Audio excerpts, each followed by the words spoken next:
नमस्कार। आज हम बात करने वाले हैं एक्सेंचर की, यानी एक ऐसी कंपनी जो ग्लोबल आईटी इंडस्ट्री में ट्रेंड सेट करती है। हाल ही में कंपनी ने अपने फाइनेंशियल रिजल्ट्स, हेडकाउंट बदलाव और एआई फोकस स्ट्रैटेजी को लेकर बड़ा अपडेट दिया है।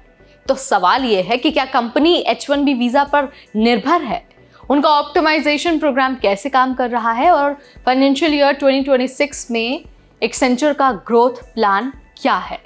इन सारे सवालों का आंसर हम आपको इस वीडियो में देने वाले हैं, तो चलिए फटाफट आपको सब कुछ बता देते हैं। सबसे पहले एक बार H1B वीजा की जो सिचुएशन है उस पर नजर डालते हैं। तो देखिए, एक्सेंचर की सीईओ जूली स्वीट ने कहा कि H1B वीजा कंपनी के लिए कोई बड़ी चिंता नहीं है।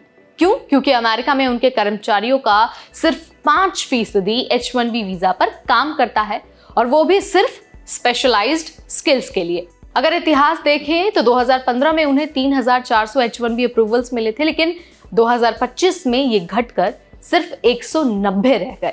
मतलब कंपनी अब लोकल टैलेंट और ऑफशोर टीम्स पर ज्यादा भरोसा करती है, खासकर भारत में। नई H1B पॉलिसी के तहत वीजा का जो फी है वो $1 लाख कर दिया गया है। ज्यादातर कंपनियों के लिए ये बड़ा खर्च होगा, लेकिन एक्सेंचर के लिए इसका असर बहुत लिमिटेड है, ज्यादा असर नहीं पड़ेगा। अब बात करते हैं हेडकाउंट और ऑप्टिमाइजेशन की। तो देखिए, सितंबर क्वार्टर में कंपनी के कर्मचारी घटकर 7,70,000 हो गए। इनमें से 3,50,000 कर्मचारी भारत में हैं। CFO एनजी पार्क ने बताया कि कंपनी ने 6 महीने का बिजनेस ऑप्टिमाइजेशन प्रोग्राम शुरू किया है। इसका एम है रैपिड टैलेंट रोटेशन और हेडकाउंट कटौती, कुछ अप्रयुक्त एक्विजिशन से बाहर निकलना जो अब स्ट्रैटेजी के अनुरूप नहीं है। इसके अलावा क्वार्टर 4 में इस प्रोग्राम पर लगभग $615 मिलियन खर्च हुआ और अगले क्वार्टर में करीब $250 मिलियन और लगने की उम्मीद है। लेकिन ये जो इन्वेस्टमेंट है ना, वो कंपनी की लंबी अवधि की दक्षता और ग्रोथ के लिए सही माना जा रहा है, इसीलिए इस काम को अंजाम दिया जा रहा है। एक्सेंचर ने फाइनेंशियल ईयर 2025 में 7% रेवेन्यू ग्रोथ दर्ज की है। ऑपरेटिंग मार्जिन बढ़कर 15.6% हो गया है। क्वार्टर 4 में रेवेन्यू 4.5% बढ़ा है। इंडस्ट्री वाइज ग्रोथ की अगर हम बात करते हैं तो BFSI में 10% की ग्रोथ है, मीडिया एंड टेक में 6%, हेल्थ एंड पब्लिक सर्विस में 7%, प्रोडक्ट्स में 8% की ग्रोथ देखी गई है।